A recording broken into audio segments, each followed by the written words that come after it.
সুপ্রিয় দর্শক ও শ্রোতা, সবাইকে স্বাগত জানাচ্ছি আরজে সাদ ভূত স্টোরির আজকের এপিসোডে। বিজ্ঞান এবং বিজ্ঞানের বাইরে এমন অনেক ঘটনা ঘটে যার কোনো বৈজ্ঞানিক ব্যাখ্যা আমাদের কাছে থাকে না। ঠিক সেরকম ঘটনাগুলো দিয়েই আমাদের এপিসোডগুলো সাজিয়ে থাকি। আজও তার ব্যতিক্রম হয়নি।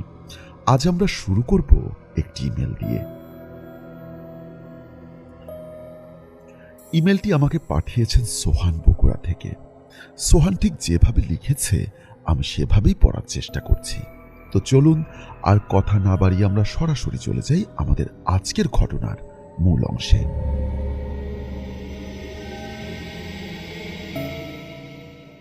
সাদ ভাই, আমি একজন গরিব ছেলে।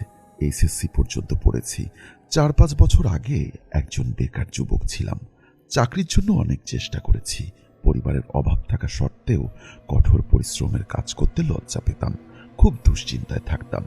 একদিন এলাকার এক নামকরা চোরের সাথে পরিচয় হয় আমার। ওনাকে ওস্তাদ বলে ডাকতাম এবং ওনার সাথে কাজ করার সিদ্ধান্ত নিলাম। বিভিন্ন এলাকায় গৃহস্থলীর জিনিসপত্র ও পশু পাখি চুরি করে দিন ভালোই যাচ্ছিল। এক পর্যায়ে নামকরা চোরের তালিকায় ওস্তাদ আর আমি ছিলাম। কোনো একদিন এক মেডিকেল শিক্ষকের সাথে পরিচয় হয় এবং একটি ভয়ঙ্কর কাজের প্রস্তাব দিলেন তিনি। বিনিময়ে অনেক টাকা দেবেন। ওস্তাদ রাজি হয়ে গেলেন। কাজটি ছিল কবর খুঁড়ে পুরাতন কঙ্কাল এনে মেডিকেলে পৌঁছে দেওয়া। আমি প্রথমে দ্বিমত থাকলেও ওস্তাদের কথা ফেলতে পারলাম না। কাজটা করতে আমার ভীষণ ভয় করত। ওস্তাদই সব করত, আমি শুধু পাশে দাঁড়িয়ে থাকতাম আর এটা ওটাই এগিয়ে দিতাম। খুব দ্রুত অনেক টাকা হয়ে গেল আমাদের। হঠাৎ একদিন এক তান্ত্রিকের সাথে পরিচয়। তান্ত্রিক আরেকটি কাজের প্রস্তাব দিলেন, বিনিময়ে আরো বেশি টাকা দেবেন। কাজটি হলো কবর খুঁড়ে শুধু লাশের মাথাটি এনে দিতে হবে। ওস্তাদ রাজি হয়ে গেলেন। তান্ত্রিক বিভিন্ন কবরস্থান থেকে নির্দিষ্ট লাশের মাথা কেটে আনতে বলতেন। আমি আর ওস্তাদ গভীর রাতের অন্ধকারে গিয়ে কাজটা করতাম। এসব কাজ ছিল অত্যন্ত ভয়ঙ্কর, তাই প্রতিদিনই কোনো না কোনো বিপদের সম্মুখীন হতাম। তবু ভয়াবহ বিপদের কথা চিন্তা না করে পরিবার ও জীবিকার তাগিদে এই জঘন্য কাজটি করতাম। আমাদের এই গোপন কাজটি দিন দিন মানুষের কানে পৌঁছাতে লাগলো। একদিন এক পীর সাহেব তার দরবারে আমাদের দুজনকে ডাকলেন। আমরা ওনার কাছে গেলাম। উনি আমাদের কাছে বিনীতভাবে অনুরোধ করলেন উনি মারা যাবার পর ওনার কবর যেন না খোঁড়া হয় এবং লাশ বা মাথা যেন চুরি না করা হয়। তিনি এর জন্য আমাদের দুজনকে তান্ত্রিক যে টাকা দেন তার দ্বিগুণ টাকা দিলেন এবং আমরা ওনার কাছে প্রতিজ্ঞাবদ্ধ হলাম। বছরখানেক পরে ওই পীর সাহেব মারা গেলেন। আর এদিকে তান্ত্রিক ওই পীর সাহেবের কবর খুঁজে মাথা আনতে বললেন। আমি বললাম, না না, এটা সম্ভব না। পীর সাহেবের কাছে আমরা প্রতিজ্ঞাবদ্ধ। কিন্তু ওস্তাদ টাকার লোভে পীরের প্রতিজ্ঞা ভঙ্গ করলেন এবং তান্ত্রিকের কথায় রাজি হয়ে গেলেন। তখন আমি সিদ্ধান্ত নিতে পারলাম না কি করব। আজ পর্যন্ত কখনো ওস্তাদের কথা অমান্য করিনি। এদিকে ওস্তাদ বললেন, চিন্তা করিস কেন, আমাদের পেশাই তো পাপের, তাহলে প্রতিজ্ঞা ভঙ্গের পাপে আর কি হবে, চল। আমি প্রতিজ্ঞাবদ্ধ শরীরটা নিয়ে কেমন যেন সামনের দিকে অগ্রসর হতে পারছিলাম না। তবু ওই পীর সাহেবের কবরস্থানে গেলাম। কবর থেকে পীর সাহেবের প্রতিজ্ঞার কথা মনে করে আমার সমস্ত শরীর কাঁপতে লাগলো। কেমন যেন মনে হচ্ছিল আজ জীবনের সবচেয়ে বড় পাপটি করতে যাচ্ছি। আমি ভয়ে ভয়ে কম্পিত স্বরে ওস্তাদকে বললাম, ও ওস্তাদ, এই কবরে আমি হাত দিতে পারবো না। আমি আপনার পাশে আছি, আপনি কাজটা করুন। ওস্তাদ বলল, দূর বোকা, তাহলে তুই দাঁড়া, কাজটি আমি করি। তাই বলে ওস্তাদ কবর খুঁড়তে শুরু করলেন। ওস্তাদ কবর খুলে দেখেন এক কবরে দুটি লাশ। আমিও কবরের উপরে দাঁড়িয়ে দেখলাম। ওস্তাদ দুটি লাশের কাপড় খুলে ফেললেন। একটি লাশ ছিল পীর সাহেবের আর অপরটি ছিল ওস্তাদের নিজের। লাশ দেখে চমকে উঠলাম। ওস্তাদও নিজের লাশ দেখে বিশ্বাস করতে পারলেন না। ওস্তাদ বুক ভরা সাহস নিয়ে পীর সাহেবের লাশের কল্লাটা গলা থেকে কেটে নিলেন। অমনি পীর সাহেব হাত দিয়ে ওস্তাদের গলা টিপে ধরলেন এবং ওস্তাদকে মেরে ফেললেন। আমি ভয় চিৎকার করে এখানে অজ্ঞান হয়ে গেলাম। চোখ খুলে দেখি গ্রামের লোকেরা আমার চারিপাশে দাঁড়িয়ে। আমাকে জিজ্ঞাসা করলো আমি এখানে কেন। আমার কি হয়েছিল। আমি সকলের সামনে সত্য কথা বলে দিলাম, কিন্তু পীর সাহেবের কবর আগের মতোই আছে। গতরাতে যে কবর খোঁড়া হয়েছিল তার কোনো চিহ্ন মাত্র নেই। আমার কথা কেউ বিশ্বাস করল না, আমাকে সবাই পাগল বলল। আমি সবাইকে বারবার বোঝাতে লাগলাম। দুই একজন ব্যাপারটা সিরিয়াসলি নিল এবং কবর খোঁড়ার সিদ্ধান্ত নিল। তারপর কবর ঘুরে দেখলেন কাহিনী সত্য। পীর সাহেব ওস্তাদের গলা টিপে ধরে আছেন। ওস্তাদের মরদেহটি পীর সাহেবের কবর থেকে ওঠানোর চেষ্টা করেন সবাই, কিন্তু ব্যর্থ হন। কিছুতেই ওস্তাদের গলা থেকে পীরের হাত ছাড়াতে পারলেন না। অতঃপর পীর সাহেব ওস্তাদকে এক কবরে মাটি দিয়ে সবাই চলে যায়। পীর সাহেবের পরিবার পরিজন আমাকে ক্ষমা করে দিলেন এবং বললেন, আর কোনোদিন এই পাপ কাজ করো না, আজ থেকে হালাল উপার্জন করো। তারপর থেকে আমি রিক্সা চালিয়ে জীবিকা নির্বাহ করি। তো সাদ ভাই, এই ছিল আমার ঘটনা। ঘটনাটি কেমন লাগলো অবশ্যই আমাকে জানাবেন। অসংখ্য ধন্যবাদ এত সুন্দর একটি ঘটনা পাঠানোর জন্য। সত্যি অসাধারণ একটি ঘটনা ছিল। সুপ্রিয় দর্শক ও শ্রোতা, এই ঘটনাটি আপনাদের কাছে কেমন লাগলো অবশ্যই কমেন্ট বক্সে জানাতে ভুলবেন না। তো চলুন আর কথা না বাড়িয়ে আমরা সরাসরি চলে যাই আমাদের আজকের এপিসোডের দ্বিতীয় ঘটনায়। ঘটনাটি ঠিক যেভাবে লেখা আছে আমি সেভাবেই পড়ার চেষ্টা করছি। আসসালামু আলাইকুম সাদ ভাই, আমি তানভীর তুষার। আমার গ্রামের বাসা গাইবান্ধা জেলায়। আমি সরাসরি ঘটনায় চলে যাচ্ছি। আজ যার ঘটনা শেয়ার করব তিনি আমার প্রতিবেশী, নাম সাদা মিয়া। ছোটবেলা থেকেই তাকে আমি চিনি। এখন তার বয়স প্রায় 35-এর কাছাকাছি। তিনি নিম্ন মধ্যবিত্ত ঘরের সন্তান ছিলেন। ছোট থেকে বেশ শান্ত আর চুপচাপ স্বভাবের ছিলেন তিনি। কারোর সাথে তেমন কথাও বলতেন না। ছোটবেলা থেকেই তার ইসলামিক দিক, কোরআন এবং হাদিসের প্রতি ছিল অনেক আগ্রহ। একদিন বিকেলে তিনি তার বাবার সাথে পার্শ্ববর্তী নয়াবন্দর বাজারে যান। তখন তার বয়স ছিল 7 বছর। তিনি বাজারে বাবার সাথে হাঁটছেন। এমন সময় এক মিষ্টির দোকানের মিষ্টি দেখে তার খুব খেতে ইচ্ছা হয়। তিনি তার বাবাকে বলেন মিষ্টি কিনে দেওয়ার কথা। তার বাবা তাকে 1 পোয়া পরিমাণ মিষ্টি কিনে দেন। তাকে বাজারের ব্যাগ দিয়ে বলেন, তুই ব্যাগটা নিয়ে বাড়ি চলে যা, আমার যেতে রাত হবে। তিনি বাজারের ব্যাগের মাঝে মিষ্টির প্যাকেট নিয়ে ব্যাগটা কাঁধে নিয়ে বাজার থেকে বাড়ির দিকে রওনা দেন। তিনি যখন বাজার থেকে বের হন তখন প্রায় সন্ধ্যা। রাস্তায় দাঁড়িয়ে অপেক্ষা করতে থাকে। যদি কেউ বাজার থেকে বাড়ির দিকে আসে তো তার সাথে তিনি আসবেন। কিন্তু প্রায় 10 মিনিট থাকার পরেও তিনি কাউকেই পান না। পরে নিজেই সাহস করে বাড়ির দিকে হাঁটা দেন। তখন আরো অনেকটা জাঁকজমক হয়েই সন্ধ্যা নেমেছে। বাজার থেকে বাড়ি আসার যে পথ, তার এক পাশে আলোয় নদী আর এক পাশে বিশাল ধান ক্ষেত। বাজার এবং বাড়ির মাঝে একটা কবরস্থান, যেটি মূল্যে ভিটা নামে পরিচিত। এই জায়গাটা অনেক ভয়াবহ। তিনি সাহস করে বাজারের ব্যাগ কাঁধে নিয়ে হাঁটতে থাকেন। মূল্য ভিটে এসে তিনি আরো দ্রুত হাঁটা শুরু করেন। যত তাড়াতাড়ি সম্ভব এই ভিটে পার করতে হবে। কিন্তু তিনি যখন রাস্তার পাশে থাকা বিশাল ছাতান গাছের নিচে যান তখন হঠাৎ আবছা দেখতে পান একটা কালো ছায়ার মতো কিছু একটা খুব দ্রুত তার চোখের পলকে এই গাছ থেকে নামলো এবং মনে হলো সেটা তার পাশ কাটিয়ে উল্টো দিকে চলে গেল। তিনি এটা দেখে প্রচুর ভয় পেয়ে একটা দৌড় দেওয়ার চিন্তা করেন। ঠিক তখনই পেছন থেকে পিঠে জোরে একটা ধাক্কা অনুভব করেন। ধাক্কাটা এত জোরে ছিল যে উনি অনেকটা জোরে মুখ থুবড়ে রাস্তার উপর পড়ে যান আর ওনার কাঁধ থেকে ব্যাগটা ছিটকে চলে যায় ওই গাছটির দিকে। উনি দ্রুত উঠেই ব্যাগটি কুড়িয়ে নিয়েই বাড়ির দিকে দৌড় দেন এবং বাড়িতে এসে একটা চিৎকার দিয়ে উঠোনে পড়ে যান। তার চিৎকার শুনে তার বড় ভাই এবং মা দৌড়ে এসে দেখেন সে অজ্ঞান হয়ে পড়ে আছে উঠোনে, আর তার পাশে একটু দূরে বাজারের ব্যাগটা পড়ে আছে। গ্রামের অনেক লোকও তখন জড়ো হয়ে গেছে উঠোনে। তারপর তাকে বাড়িতে নিয়ে তার চোখে মুখে পানি দেওয়া হয়। তার জ্ঞান ফিরে আসলে কেন এমন হলো জানতে চাইলে সে পুরো ঘটনা সবাইকে বলে। কিন্তু অবাক করার ব্যাপার হলো তার বাজারের ব্যাগের মাঝে মিষ্টির প্যাকেটটি ছিল না।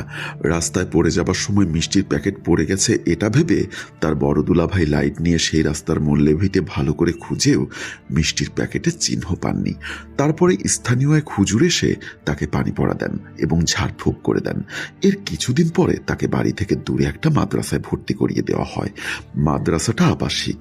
মাদ্রাসাটা এখনো চলমান, তাই আমি নামটা উল্লেখ করলাম না।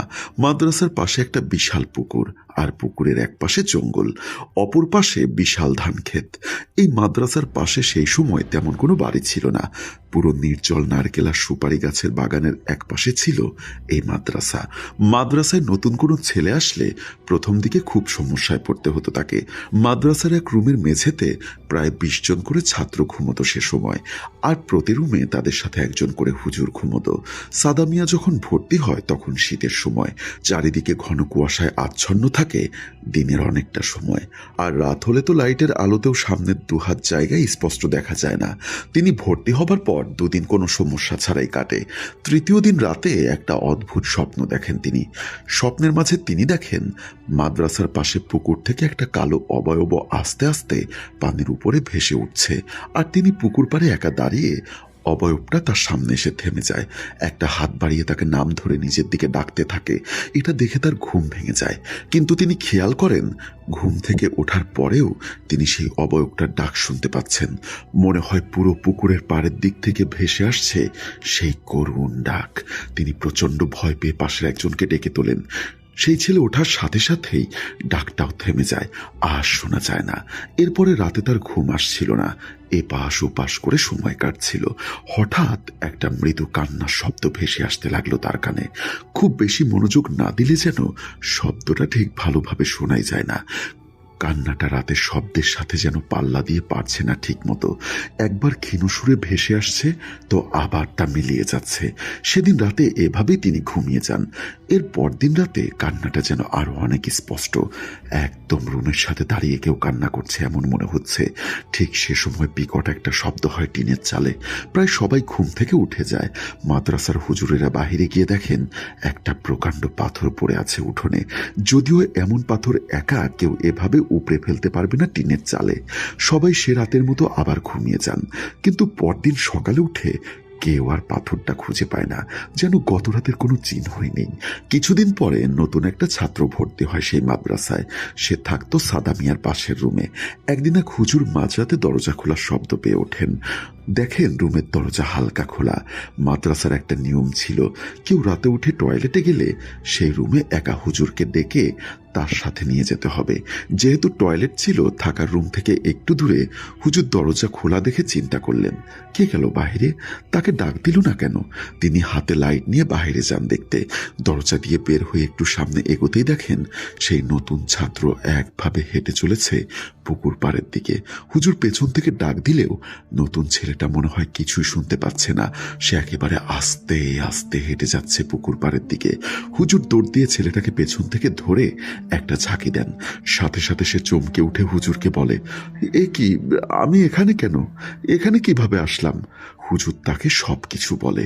পরে ছেলেটি বলে, আমি স্বপ্নের মাঝে দেখছিলাম একটা কালো অবয়ব পুকুরের পাড় থেকে আমার নাম ধরে একইভাবে ডেকে চলেছে।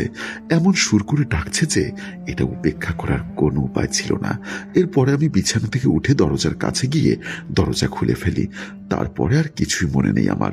হুজুর ছেলেটাকে নিয়ে রুমে ফিরে আসেন আর বলেন, আর কোনোদিন ডাক শুনলে একা একা বাহিরে বের হবে না, কোনো দরকার হলে আমাকে ডেকে নিবে সাথে। এরপরে 10 থেকে 12 দিন সবকিছুই স্বাভাবিকভাবেই কেটে যায়।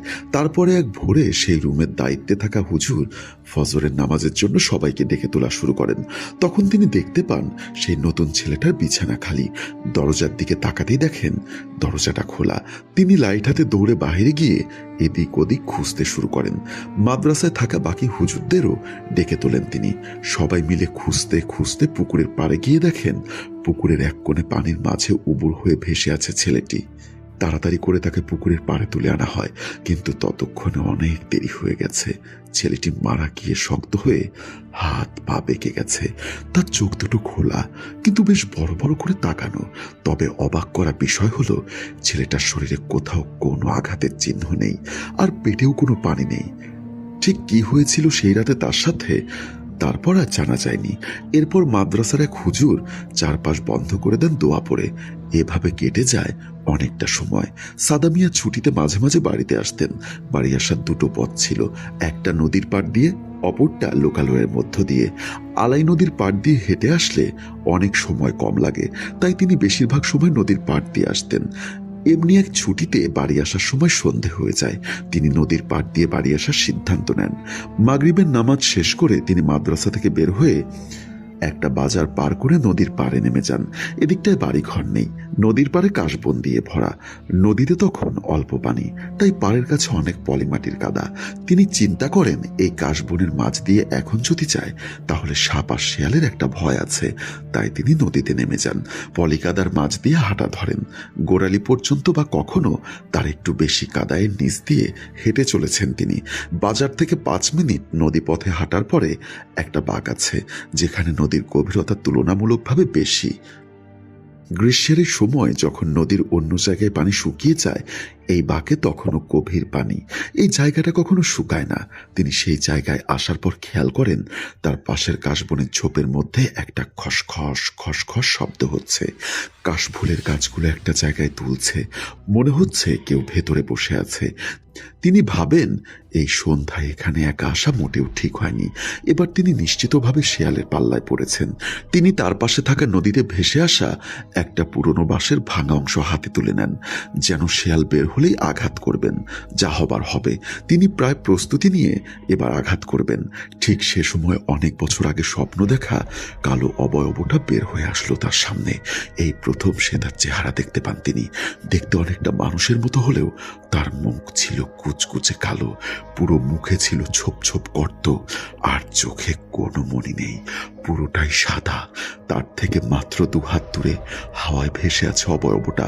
একটা মাংস পচা গন্ধে যেন ভরে উঠছে চারিপাশ। তিনি লাঠি ফেলে প্রচন্ড ভয়ে বাজারের দিকে দৌড় দেন। বাজারের দিকে তিনি যখন দৌড়াচ্ছেন তখন পেছন থেকে তার নাম ধরে একটা ক্ষীণ ডাক শুনতে পাচ্ছেন তিনি। তিনি কিছু না ভেবে শরীরের সমস্ত শক্তি দিয়ে দৌড়ে চলেছেন। তিনি ভাবতে থাকেন আজ থেমে গেলে মৃত্যু অনিবার্য এখানে। বাজারে গিয়ে তিনি তার মাদ্রাসার এক হুজুরকে দেখতে পান। তিনি হাঁপাতে হাঁপাতে হুজুরকে জড়িয়ে ধরে কান্না শুরু করেন। হুজুর তাকে আবার বাজার থেকে মাদ্রাসায় নিয়ে যান এবং পুরো ঘটনা শোনেন। এরপর পানি পড়া দেন তাকে এবং তার শরীর বন্ধ করে দেন। পরদিন সাদা মিয়ার বাড়িতে খবর দেওয়া হয়। এদিকে রাত থেকেই তার প্রচন্ড জ্বর, ঠিকমতো কথা বলতে পারছেন না তিনি। বাড়ির লোক সবকিছু শুনে তাকে নিয়ে আসেন বাড়িতে। প্রায় 13 দিন পর সুস্থ হন তিনি। এরপর তিনি আবার মাদ্রাসায় যান। তারপরে খুব বেশি জটিল কোনো সমস্যা ছাড়াই তিনি মাদ্রাসার পড়া শেষ করেন এবং পাশেই একটা মসজিদের ইমামতির দায়িত্ব পালন করতে শুরু করেন। মসজিদের মুসল্লিরা মিলে তাকে একটি জমিতে একটা টিনের ঘর তুলে দেন। তার ব্যক্তিত্ব এবং আচরণ দেখে মসজিদ কমিটির এক লোক তাকে নিয়ে নিজের মেয়ের সাথে বিয়ে দেন। এভাবে কেটে যায় প্রায় 2 বছর। তাদের একটা ছেলে সন্তানও জন্ম নেয়। তিনি তার স্ত্রী আর সন্তানকে নিয়ে মাঝে মাঝে বাড়িতে আসতেন। বেশ সুখে শান্তিতে কেটে যাচ্ছিল দিনগুলো। কিন্তু এই সুখ বেশি দিন স্থায়ী হলো না তাদের। সাদা মিয়া যে মসজিদে ইমামতি করেন, সেই মসজিদে এক সন্ধ্যায় মাগরিবের নামাজের সময় এক মুসল্লি আরেকজনের একটা মোবাইল নিয়ে বের হয়ে যায় মসজিদ থেকে। সেটা সাদা মিয়া দেখে ফেলেন। এরপরে মোবাইলের মালিক সেই লোকের কাছে মোবাইল দাবি করলে মোবাইল নেওয়া লোকটা অস্বীকার করে। এক পর্যায়ে একটা গ্রাম্য বিচার ডাকা হয় এবং সাদা মিয়া সেখানে সাক্ষী দেন এবং মোবাইল তার মালিকের কাছে ফিরিয়ে দেন সেই চোর। আর তাকে গ্রামের অনেক লোকের সামনে অপমান করা হয়। তখন থেকে মোবাইল নেওয়া সেই লোক তার পরিবার সাদা মিয়াকে তাড়ানোর জন্য কিছুদিন উঠে পড়ে লাগেন। এভাবে 3 মাসের মতো সময় কেটে যায়। ঘটনাটা প্রায় সবাই ভুলে যায়। সেই মোবাইল চোরও সাদা মিয়ার কাছে মাপ চান আর সবকিছু ভুলে যেতে বলেন। সাদা মিয়ার সাথে তার পরিবারের একটা পর্যায়ে খুব মিল হয়ে যায়। এর কিছুদিন পরে এক শুক্রবারে সাদা মিয়া সহ কয়েকজন মুসল্লিকে দাওয়াত করে সেই মোবাইল চোর। তিনি তার বাড়িতে গিয়ে সবার সাথে বসে দোয়া করে দিয়ে দাওয়াত খেয়ে চলে আসেন। এরপর থেকে শুরু হয় একটা সমস্যা। সেদিন রাতে তিনি স্বপ্ন দেখেন এক কালো লম্বা মানুষ দাঁড়িয়ে আছে তার বাড়ির উঠোনে। সেই মানুষটার হাতে একটা কবুতর, আর তিনি সেটা সাদা মিয়ার সামনে এক টানে দেহটা মাথা থেকে আলাদা করে ফেললেন। ছিঁড়ে ফেলার অংশটা দিয়ে রক্ত বের হয়ে আসছে। সেই অবস্থাতেই লোকটা কবুতরটা মুখে নিয়ে চিবোতে শুরু করতে থাকে। এটা দেখে সাদা মিয়ার ঘুম ভেঙে গেল। তিনি উঠে দেখেন তখনও মাঝরাত। ভাবলেন অনেক সময় রাতে এমন স্বপ্ন দেখাই হয়। তিনি চোখে মুখে পানি দেওয়ার জন্য টিউবওয়েলে যাবেন। এজন্য রুমের দরজা খুলে বের হয়েই এক মুহূর্তের জন্য থমকে গেলেন তিনি। স্বপ্ন দেখা সেই কালো লম্বা লোকটি দাঁড়িয়ে আছে তার উঠানে, ঠিক স্বপ্নে যেমনটা দেখেছিলেন তিনি। তার সামনেই কয়েক সেকেন্ডের মাঝেই যেন অদৃশ্য হয়ে গেল কালো লোকটা। ভয় আর বাহিরে বের হওয়ার সাহস হলো না তার। তিনি আবার দরজা বন্ধ করে শুয়ে পড়লেন। এর পরদিন বিকাল থেকে প্রচুর জ্বর চলে আসে তার। রাতে জ্বরের সাথে শুরু হয় বমি। তাকে তাড়াতাড়ি করে ডাক্তারের কাছে নেওয়া হয়। প্রায় 4 দিন পরে কিছুটা সুস্থ হন তিনি, কিন্তু মানসিকভাবে অসুস্থ হতে থাকেন দিন দিন। একা বসে থাকেন সারাদিন, নামাজ পড়া ছেড়ে দেন, মসজিদের ইমামতি করাও বন্ধ করে দেন তিনি। রুমের দরজা বন্ধ করে বসে বসে কান্না করেন। খাওয়া দাওয়া বাদ দেন আস্তে আস্তে। দিন দিন পাগলের মতো আচার আচরণ শুরু করে দেন তিনি। তাকেও অনেক ডাক্তার দেখানো হয়, কিন্তু কোনোভাবেই কোনো সুস্থ হওয়ার লক্ষণ নেই। এরপর তাকে স্থানীয় এক বড় হুজুরের কাছে নিয়ে যাওয়া হয়। তিনি বলেন তাকে খুব খারাপ কোনো জিন ক্ষতি করার জন্য চেষ্টা করে যাচ্ছে, কিন্তু সেই হুজুর সঠিকভাবে কিছুই বলতে পারেননি। তিনি আরো বড় কোনো হুজুরকে দেখাতে বলেন সাদা মিয়াকে। এরপরে তাকে অনেক হুজুর দেখানো হয়, কিন্তু কোনোভাবেই কোনো কিছু সমাধান হচ্ছিল না। দিন দিন আরো বেশি পাগলের মতো আচরণ শুরু করেন তিনি। এক পর্যায়ে তাকে পরিবারের মানুষজন বাড়িতে নিয়ে আসেন। একটা রুমের মাঝে বন্দি করে রাখা হয় তাকে।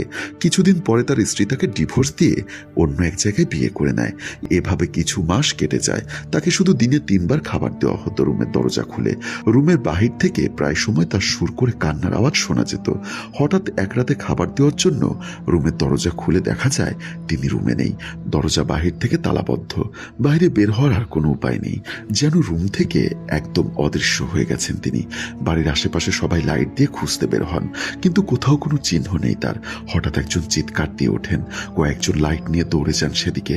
প্রায় 6 জন লোক দেখতে পান সাদা মিয়া আলাই নদীর পাড়ে পানির উপর দিয়ে ভাসতে ভাসতে ওপারে চলে যাচ্ছেন। তাকে দেখে মনে হচ্ছে সে পানির উপরে দাঁড়িয়ে আছে, আর সেই অবস্থাতেই ভেসে যাচ্ছে। নদীতে তখন বন্যার পানি, অনেক স্রোত নদীতে। তার উপর দিয়েই তিনি ভেসে যাচ্ছেন। এটা দেখে তার বড় ভাই সহ 3 জন নদীতে সাঁতার দেন তাকে ধরতে। তারা যখন মাঝ নদীতে প্রায়, তারা দেখেন সাদা মিয়া রাস্তা দিয়ে দৌড়াচ্ছে মোল্লা ভিটার দিকে। তারাও নদী পার হয়ে ডাকতে ডাকতে পেছনে দৌড় দেন। তাদের মাঝে প্রায় 10 হাতের দূরত্ব। তখন সাদা মিয়া মোল্লা ভিটার কাছে গিয়ে যেন আবার তাদের সামনে থেকে হারিয়ে যান। তারপর তারা আশেপাশে অনেক খোঁজ করেন, কিন্তু তাকে কোথাও পাওয়া যায় না। প্রায় 1 ঘন্টা তারা খোঁজ করে বাড়ি ফিরে আসেন। পরদিন সকালেও তারা মোল্লা ভিটে গিয়ে খোঁজ করেন, কিন্তু তাকে কোথাও খুঁজে পাওয়া যায় না। 3 দিন পর রাতে একটা ঝড় হয়ে যায়। প্রচুর বাতাস আর বৃষ্টি হয়। অনেক গাছপালা ভেঙে পড়ে যায়। সেই ভোরে 2 জন লোক ধান ক্ষেত দেখতে গিয়ে সাদা মিয়াকে মোল্লা ভিটার পাশে জমির মাঝে একটা শিমুল গাছের নিচে পড়ে থাকতে দেখেন। তারা সাদা মিয়ার বাড়িতে খবর দেন। বাড়ির লোকজন সেখানে গিয়ে দেখেন সাদা মিয়া গাছের নিচে গভীর ঘুমে আচ্ছন্ন। তাকে অনেক ডাকাডাকি করার পরেও সে ওঠে না। তবে সবচেয়ে অবাক করা ব্যাপার হলো, গত রাতে এত ঝড় হয়ে গেল, অথচ তার শরীর একদম শুকনা, শরীরে একটু কাদা পানিও নেই। তারা তাকে বাড়িতে নিয়ে আসে। বাড়িতে আসার পরে সাদা মিয়ার ঘুম ভেঙে যায়। এই 3 দিন সে কোথায় ছিল, কি করেছে, এসব জিজ্ঞাসা করা হলে সাদা মিয়া কিছুই বলতে পারে না। এর কিছুদিন পর থেকে সাদা মিয়া একটা অদ্ভুত আচরণ শুরু করেন। তিনি নদী থেকে কাদা মাটি তুলে এনে সেটা দিয়ে বিভিন্ন রকমের মূর্তি বানানো শুরু করেন। বিভিন্ন ফুল ফল দিয়ে প্রতিদিন ভোরে পুজো শুরু করেন। হঠাৎ হঠাৎ চিৎকার করে বলেন, আমি দিব, তোর সামনে বলি দিব। এভাবে কালী পূজা আর মনসা দেবীর নাম করে বিড়বিড় করে কি যেন সব বলতেন, আর পুজো শুরু করে দেন। এর কিছুদিন পরে এলাকার কিছু লোক জমিতে পানি দেবার জন্য সাদা মিয়ার বাড়ি থেকে একটু দূরে একটা 3 রাস্তার মোড়ের রাস্তা দিয়ে ড্রেন তৈরি করতে থাকেন। কিছুটা মাটি খুঁড়তেই তারা মাটির হাড়ির মতো কিছু একটা দেখতে পান। তখন অনেক লোক জড়ো হয়ে গেছে ওই জায়গায়। মাটির নিচে কিসের হাড়ি এটা দেখার জন্য তারা খুব সাবধানে মাটির হাড়ি খুঁড়ে বের করে দেখেন সেখানে একটা লাল কাপড় দিয়ে কিছু বাঁধা, আর পাতিলের গায়ে কি সব আঁকিবুকি করে লেখা। তবে মাটির হাড়িটা পুরনো নয়, কাদা মাটি দিয়ে বানিয়ে শুধু রোদে শুকনো হয়েছে এমন হাড়ি। কেউ আর সাহস করে সেটা খুলতে চায় না। সেদিন সাদা মিয়ার পরিবারের লোক অন্য এলাকা থেকে একটা বড় হুজুরকে বাড়িতে নিয়ে আসেন। তিনি এসেই মাটির হাড়িটা আনতে বলেন। এরপর সবার সামনে তিনি সেটা খুলে ফেলেন।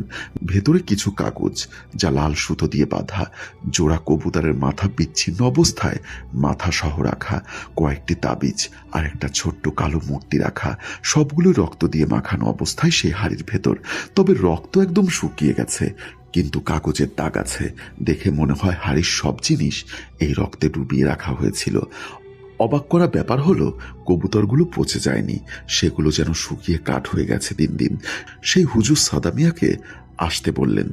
বাড়ির লোকজন যখন তাকে নিয়ে আসতে যায়, রুম থেকে তিনি কোনোভাবেই বাহিরে আসতে চাচ্ছিলেন না। তাকে কয়েকজন জোর করে ধরে বাহিরে নিয়ে আসেন। সেই হুজুর মাটির উপর গোলবৃত্ত করে তাকে মাঝখানে বসিয়ে দেন। তারপরে গ্লাসে পানি নিয়ে সেটাকে কিছু পরে 3 বার সাদা মিয়ার শরীরের উপরে ছিটিয়ে দেন। সাথে সাথে সাদা মিয়া সেই হুজুরকে অকথ্য ভাষায় গালিগালাজ শুরু করেন, হুজুরকে খুন করার হুমকি দিতে থাকেন। পরে হুজুর আবার পানি ছিটিয়ে দিলে সাদা মিয়া শান্ত হয়ে যায়। এরপর হুজুর সাদা মিয়াকে বলে পুরো ঘটনা কি হয়েছে এই ছেলের। তখন সাদা মিয়াই বলতে শুরু করে, সেই মোবাইল চোর ব্যক্তি তাকে দাওয়াত দিয়ে খাওয়ানোর নাম করে ব্ল্যাক ম্যাজিক করা কিছু খাবার খাইয়ে দেয়, আর একটা হিন্দু তান্ত্রিক দ্বারা তার উপর ব্ল্যাক ম্যাজিক করানো হয়, এবং এই কবুতর যত দিন যাবে তত শুকিয়ে যাবে, আর এক সময় কবুতর একদম শুকিয়ে ছোট হয়ে যাবে। তখন সাদা মিয়ার মৃত্যু হবে। এবং এটাও বলে একটা হিন্দু মূর্তির সামনে পূর্ণিমার রাতে পাঠা বলি দিয়ে সেই রক্ত দিয়ে এই মাটির হাড়ি পূর্ণ করা হয়, যাতে ব্ল্যাক ম্যাজিক আরো শক্তিশালী হয়, আর দুটো খারাপ জিনকে তার উপর চালানো হয়। এরপরে সেই কবিরাজ জিনিসগুলোকে পুড়িয়ে ফেলেন, আর সাদা মিয়াকে পানি পড়া দিয়ে খেতে বলেন, আর বলেন সবকিছু নষ্ট করা হয়েছে, সমস্যা নেই। এরপর দিন দিন সাদা মিয়া সুস্থ হতে থাকেন। একটা পর্যায়ে তিনি আবার সেই মসজিদে ইমামতি শুরু করেন। প্রায় পুরোপুরি সুস্থ হয়ে যান তিনি। এরপরে পরিবার থেকে তাকে আবারও বিয়ে দেওয়া হয়। এভাবে কেটে যায় আরও কিছু সময়। তাদের আবারও একটা ছেলে সন্তান জন্ম নেয়। কিন্তু এর কিছুদিন পরে আবার সাদা মিয়ার ভেতরে কিছু অস্বাভাবিক আচরণ দেখা যায়। সে রাতে একা একা কথা বলতে শুরু করে, উঠোনে দাঁড়িয়ে কারোর সাথে কথা বলছেন এমন একটা ব্যাপার, অথচ তার সামনে কেউ নেই, কেউ দেখতে পায় না। এর কিছুদিন পর থেকে সমস্যাটা আরো বেশি দেখা দেয়। তিনি আবার নামাজ ছেড়ে দিতে শুরু করেন। তার স্ত্রী তাকে এ ব্যাপারে কিছু বললে তিনি মারধর শুরু করেন। তার পরিবার তখন তার স্ত্রীকে বাবার বাড়িতে পাঠিয়ে দিতে বাধ্য হয়। এদিকে সাদা মিয়া আবার নিজেকে ঘরে বন্ধ করে রাখেন। এরপরে তার পরিবার আবার সেই হুজুরকে নিয়ে আসেন। সেই হুজুর দেখে বলেন সাদা মিয়ার উপরে ব্ল্যাক ম্যাজিকের আর কোনো প্রভাব নেই, তবে এবার তিনি নিজেই নিজের অনেক ক্ষতি করেছেন। সাদা মিয়া ব্ল্যাক ম্যাজিক থেকে সেরে উঠে মসজিদের পুরনো সিন্ধুকে অনেক বছরের পুরনো তার আগের দাদা শ্বশুরের একটা বই খুঁজে পায়। সেটা নিয়ে সাদা মিয়া জিন হাসিল করে তার কাছে রেখে দিতে চায়, কিন্তু সে একটা ভুল করে ফেলে। ফলে সেই জিন সাদা মিয়াকে নিজের আয়ত্তে নিয়ে ফেলেছে। এটা এতই শক্তিশালী জিন যে এখানে আর কিছুই করার নেই। সাদা মিয়াকে বাকিটা জীবন এভাবেই কাটাতে হবে। এখন সাদা মিয়া এলাকায় সাদা পাগল নামেই অনেকটা পরিচিত। সে প্রতিদিন সকালে ঘুম থেকে ওঠে, আগের রাতে তুলে রাখা এক বালতি পানি আর মগ নিয়ে বের হয়। তারপর সেই বালতি থেকে পানি নিয়ে বিড় করে কি যেন পড়ে, আর বাড়ি থেকে রাস্তা দিয়ে ছিটানো শুরু করে।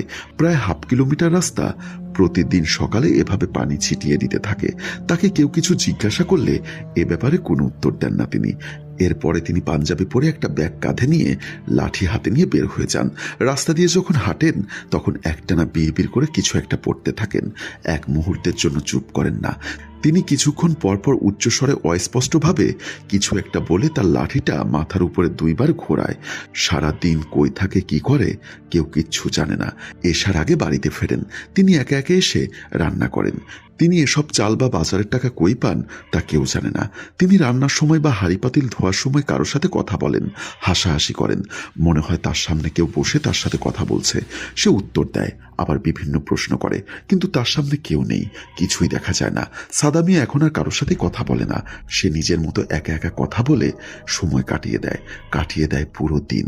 কখনো কান্না করে, আবার কখনো বলে, তোমার পায়ে ধরে বলি আমি ভুল করেছি, ওই পা দিয়ে আমাকে 2টি লাথি দাও, তবু তুমি কথা বলো। আবার জোরে জোরে বিলাপ করে কান্না শুরু করে। প্রায় 3 বছর আগে সে বাড়ি থেকে বের হয়ে যায়, আর ফেরে না। হারিয়ে যাওয়ার 3 দিন পরে তার মা মারা যায়। তার মা মারা যাওয়ার 4 দিন পরে সে বাড়ি ফেরে। এই তো কয়েক মাস আগে আবার সে হারিয়ে যায়। এবং এবারও তার 3 দিন পরে তার বড় ভাই মারা যায়। এবারও সে 4 দিন পরে আবার বাড়ি ফিরে আসে। এই ঘটনার কোনো ব্যাখ্যা আজও নেই। একটা মসজিদের ইমামের এমন করুণ পরিণতি দেখে সত্যিই খুব অবাক লাগে। একটা হাফেজ মানুষের জীবন কিভাবে বদলে যেতে পারে তা ভাবতেই খারাপ লাগে। কত সুন্দর গোছানো জীবন এক মুহূর্তে কি হয়ে যেতে পারে। সবাই তার জন্য দোয়া করবেন, আল্লাহ যেন তাকে সুস্থ করে দেন, সে যেন আবার স্বাভাবিক জীবনে ফিরতে পারে। চমৎকার একটি ঘটনা লিখেছেন তানভীর তুষার, এবং আপনাকে অসংখ্য ধন্যবাদ এই ঘটনাটির জন্য। যদিও এই ঘটনাটি একটু বড় ছিল, তবু আমার কাছে মনে হয় এই ঘটনাটি আপনাদের কাছে অনেক ভালো লাগবে। তবে তার আগে আপনাদের সবাইকে একটি কথা বলতে চাই। আপনারা হুটহাট করে কোনো সিদ্ধান্ত নেবেন না। সাদা মিয়া হয়তোবা ব্ল্যাক ম্যাজিক থেকে বেঁচে ফিরেছিল, কিন্তু তার একটি ভুলে এবং প্রপারভাবে সে তার আমল করতে না পারায় আজ তার জীবনে ভয়াবহ এক দুর্বিষহ ঘটনা ঘটে চলেছে। আসলে আমরা অনেকেই ভাবি জিন হাসিল করা হয়তো অনেক সহজ, বা জিন হাসিল করলে আমাদের অনেক উপকার হবে, আমরা জিনের কাছ থেকে যা চাইবো তাই পাবো। আসলে ব্যাপারটা কি এতটাও সহজ? জিনগুলো যখন আপনাকে কিছু দিবে তখন অবশ্যই আপনার কাছ থেকে কিছু একটা নিয়েই ছাড়বে। এজন্যই যাই করুন চিন্তা ভাবনা করে করুন। তো যাই হোক, আজকের মতো আমরা এখানেই শেষ করছি। ইনশাল্লাহ দেখা হবে আগামী এপিসোডে। সে পর্যন্ত সবাই ভালো থাকুন, সুস্থ থাকুন। আল্লাহ হাফেজ।